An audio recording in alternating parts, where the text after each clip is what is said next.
selon saint Luc. Gloire à toi, Seigneur.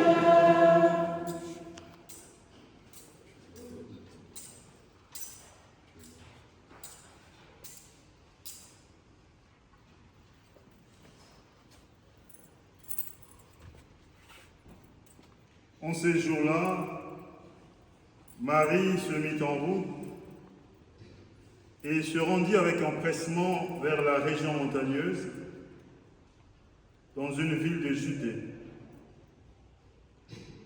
Elle entra dans la maison de Zacharie et salua Élisabeth. Or, quand Élisabeth entendit la salutation de Marie, l'enfant tressaillit en elle. Alors Élisabeth fut remplie d'Esprit Saint et s'écria d'une voix forte: « Tu es bénie entre toutes les femmes, et le fruit de tes entrailles est béni. D'où m'est-il donné que la mère de mon Seigneur vienne jusqu'à moi? Car lorsque tes paroles de salutation sont parvenues à mes oreilles, l'enfant a tressailli d'allégresse en moi. Heureuse celle qui a cru à l'accomplissement des paroles qui lui furent dites de la part du Seigneur. » Marie dit alors: « Mon âme exalte le Seigneur. Exulte mon esprit en Dieu mon Sauveur. Il s'est penché sur son humble servante. Désormais, tous les âges me diront bienheureuse. Le Puissant fit pour moi des merveilles, saint et sans nom. Sa miséricorde s'étend d'âge en âge sur ceux qui le craignent. Déployant la force de son bras, il disperse les superbes. Il renverse les puissants de leur trône, il élève les humbles. Il comble de bien les affamés, renvoie les riches les mains vides. Il relève Israël son serviteur, il se souvient de son amour, de la promesse faite à nos pères en faveur d'Abraham et de sa descendance à jamais. » Marie resta avec Élisabeth environ 3 mois, puis elle s'en retourna chez elle.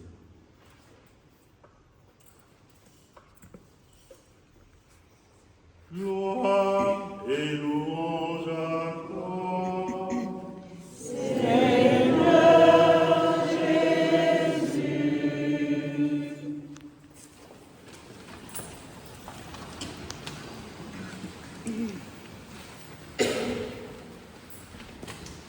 Bien-aimés de Dieu,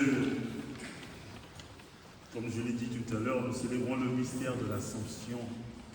Alors, qu'est-ce que c'est que l'Assomption? C'est d'abord un mystère qui est élevé au rang de dogme et dont on célèbre la fête. C'est le mystère de l'amour de Dieu. Dans la théologie catholique, il a fallu attendre le Concile Vatican II pour que Marie soit traitée dans l'Église comme étant la première des rachetées. Parce qu'avant le Concile Vatican II, on avait ce qu'on appelait une mariologie, c'est-à-dire un discours marial, mais qui ne situait toujours pas Marie au cœur de l'Église.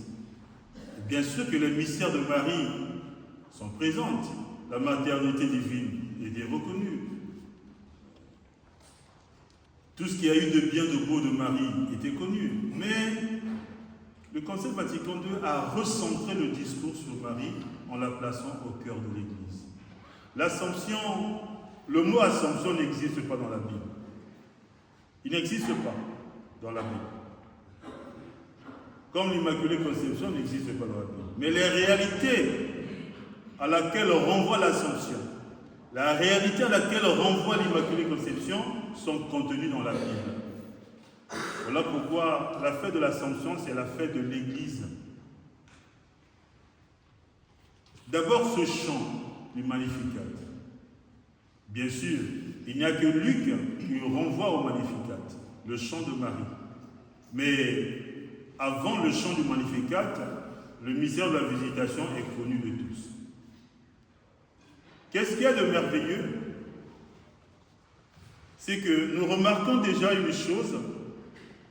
Dans ce chant du Magnificat, Marie assume sa joie. Mais une joie qui est assumée devant l'incompréhension des autres. Nous remarquons aussi que Marie assume aussi, est assumée dans la gloire de Dieu. Mais dans Marie, il y a aussi eu des chemins de croix.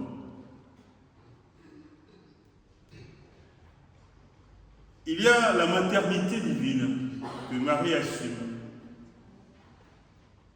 Mais à côté de cette maternité divine, il y a aussi le rejet de son fils, pourtant fils de Dieu. Il y a aussi dans Marie sa vocation. Parce que cette vocation est née du fiat. C'est quand elle dit à l'ange qu'il me soit fait selon ta parole, selon ce que tu m'as dit. Qu'advienne pour moi tel que tu l'as dit. Il y a aussi dans Marie les épreuves vécues. Regardant la fuite en Égypte. Et enfin, nous remarquerons aussi que dans Marie, il y a cette grâce de Dieu, le silence. Mais un silence qui l'a conduite, elle, à garder tout dans son cœur. Et pour faire quoi? Pour que advienne ce jour où, dans la gloire de Dieu, Marie chante le Magnificat. Donc l'Assomption, c'est la réalisation de cette promesse. Marie entre dans la demeure de Dieu. Le 1er novembre 1950, ce mystère, cette réalité est élevée au rang de dogme, c'est-à-dire vérité absolue. Si je ne crois pas que Marie est élevée en son corps et en son âme à la gloire du ciel, l'Église dit: je suis anathème. Si je ne crois pas que Marie, Mère de Dieu, a été choisie dès les premiers instants de sa vie en l'Immaculée Conception, je suis anathème. Donc les dogmes, ce sont des vérités de foi. Celui qui nie le dogme n'est plus chrétien, il est anathème. Il est excommunié. Celui qui ne croit pas au dogme de l'Église est excommunié. Mais en entendant que l'Église vous excommunie, vous vous excommuniez vous-même. Donc si nous refusons de croire ce que l'Église dit sur Marie, nous nous désolidarisons de l'expression de la foi.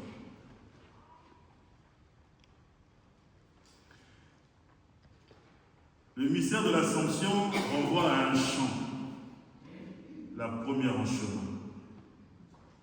Marie qui nous entraîne. Parce que Marie est la première personne qui reçoit la grâce de la résurrection. En Marie, il y a la personnification de l'Église. Cette Église triomphante. Et cette Église triomphante, Dieu a créé le monde par amour. Il nous a donné la vie par amour. Et longtemps, on a dit que l'Église est sainte. Elle est constituée de pécheurs que nous sommes. Mais elle est sainte. L'Assomption, c'est aussi pour montrer que ce que Dieu a promis dans l'expression de la foi, Marie l'a obtenu. Et puisque Marie l'a obtenu, c'est pour nous le signe de la promesse, ou la réalisation de cette promesse. Celui qui meurt dans le Christ, vit dans le Christ. Alors, Marie est cette image que si nous vivons dans la foi, si nous gardons la foi, si nous mourons dans la foi, nous aussi, au terme de notre vie terrestre, nous connaîtrons la résurrection, puisque Marie a reçu. Que dit le dogme?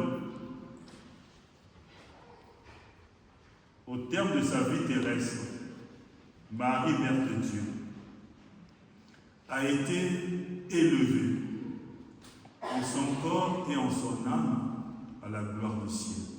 J'insiste sur cette phrase parce que ce matin j'ai eu un grand débat pendant 1 heure. On dit, mais pourquoi on dit que Marie est montée au ciel? Marie est montée en son âme et en son corps à la gloire du ciel. Je dis, voilà, relisant la bulle qui publie le dogme de Marie, il est dit que Marie a été élevée en son corps et en son âme à la gloire du ciel. Que signifie élever? Élever, c'est rendre gloire à quelqu'un, c'est rehausser quelqu'un. Élever, c'est donner du sens. Pourquoi Marie a un sens particulier? Parce qu'elle est Immaculée Conception. L'Immaculée Conception signifie que dès les premiers instants de sa vie, Marie, Mère de Dieu, a été choisie. Elle n'a pas connu le foyer de péché qui atteint l'homme. C'est simplement la Bible qui le dit. Le foyer de péché qui atteint l'homme n'a pas atteint Marie, qui est pourtant née de Anne et de Joachim. Le cardinal du sujet disait Marie est le choix de Dieu. Et c'est le choix de Dieu. Et puisque ce foyer de péché n'a pas atteint Marie, ça veut dire que la limite de la mort, qui est le fait du péché et de la corruption, n'a pas retenu Marie dans les liens de la mort. Dieu l'a exaltée, Dieu l'a élevée. Et c'est ce que l'Église reconnaît lorsqu'elle prend le dogme de l'Assomption. Si Marie a Immaculée Conception, qu'elle n'a pas de péché, elle ne peut pas connaître la dégradation du tombeau. Marie est morte de mort physique, vous en faites pas. Elle est morte de mort physique. Mais, puisqu'elle est Immaculée Conception, Dieu l'a élevée à la gloire du ciel. La résurrection, c'est le Christ qui ressuscite, qui monte au ciel, prémisse et vivant. Et Marie est celle qui reçoit cette grâce, puisque tout ce qu'on dit sur Marie, tout ce que l'Église dit sur Marie, elle le dit parce que Marie est Mère de Dieu. Si Marie n'était pas Mère de Dieu, on n'aurait pas un discours comme celui-là. Tous les privilèges de la Vierge Marie découlent de la maternité divine. Alors, à notre tour, posons-nous la question. Comment est-ce que nous préparons les réalités d'en haut? Donc, l'Église nous donne à imiter Marie, à vivre dans la confiance, dans la foi, pour qu'au terme de notre vie terrestre, nous puissions nous aussi entrer dans la communion des saints. L'Assomption, j'ai dit, donne 3 lumières d'espérance. La première lumière, c'est la foi de Marie. Elle a eu confiance en Dieu. Magnificat anima mea Dei. La deuxième lumière, c'est cette révélation profonde que Marie personnifie l'Église. Elle est la première en chemin. Pourquoi je parle de la première en chemin? Parce que la date du 1er novembre n'est pas anodine. La date du 1er novembre, c'est la fête de tous les saints. Et Marie entre dans cette dynamique de l'amour de Dieu. En ce jour-là, elle est la première en chemin. C'est elle qui entraîne l'Église. Et enfin, il y a une autre dimension, c'est que Marie fait advenir dans la divinité la nature pécheresse qui est la nôtre. Nous, dans notre nature pécheresse, si nous imitons Marie, le Seigneur est celui qui récapitule toutes choses, il est celui qui sauve. Alors, dans cette imitation de la foi, en faisant confiance au Seigneur,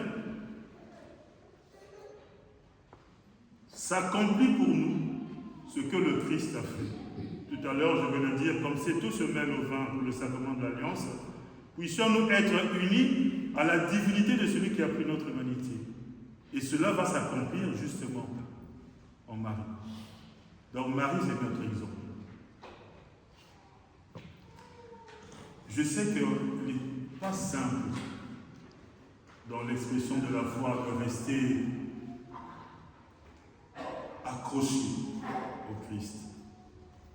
Mais ce n'est pas nous qui allons inventer cela. C'est plutôt notre manière d'accueillir Dieu qui fera en sorte que nous puissions nous ouvrir. L'Esprit Saint nous habite, mais nous devions accueillir comme Marie a accueilli. Marie, avant de donner son Fils au monde, l'a accueilli dans son âme. Elle a accueilli l'enfant de Dieu dans son âme par sa parole magnifique à Tanima Meya de nous. Et elle a donné son Fils au monde. Nous l'avons vu. Alors nous aussi, si nous vivons dans cette confiance, nous parviendrons au bonheur des cieux. Un homme d'église a dit, Marie est le canal de la grâce. Saint Bernard. Marie, elle est le canal de la grâce, elle est le lampadaire qui porte la lumière qui éclaire le monde. Et c'est à dessein que j'ai mis devant le sanctuaire de la Vierge Marie le cierge pascal. C'est à dessein que je l'ai fait pour que nous puissions comprendre que le Christ, qui est notre résurrection, a accompli les merveilles de Dieu en accordant à la Vierge Marie cette grâce particulière, pour que nous aussi puissions imiter la foi de Marie.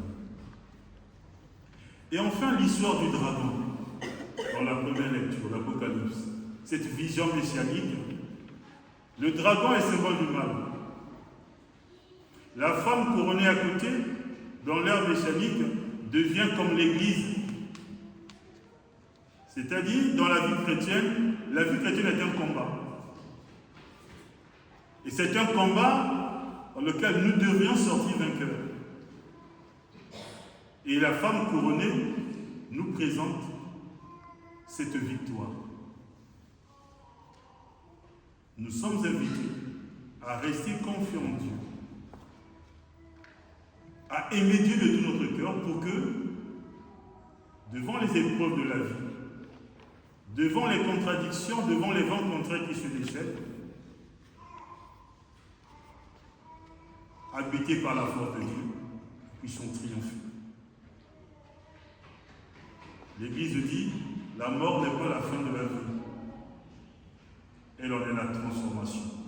Lorsque prend fin leur séjour sur la terre, ceux qui croient en toi, Seigneur, ont déjà une demeure éternelle dans les cieux. Nous voyons Marie, qui a vécu de la grâce de Dieu. Les liens de la mort ne l'ont pas retenu captif. Comme le Christ lui-même, les liens de la mort ne l'ont pas retenu captif. Nous aussi, si nous vivons dans cette confiance, la loi de la mort, elle nous afflige. Mais la promesse de la communion des saints est plus forte que tout. C'est notre aspiration de croire dans les réalités d'en haut. Mais croire est un désir. Il faut maintenant entrer dans cette dynamique, et ça c'est l'expression de la foi. C'est à nous maintenant d'agir. Ne baissons pas les bras. Ne baissons jamais les bras. Aujourd'hui, demain et après-demain, Dieu est toujours présent. Marie, c'est la nouvelle arche de l'Alliance. De même que les enfants d'Israël se sont déplacés avec les termes de la loi, Marie porte en elle l'enfant de Dieu. Alors elle porte la nouvelle alliance que Dieu a accomplie avec l'homme dans ce magnificat. Marie lui dit, nous aussi, ayant cette force à regarder et à contempler Dieu.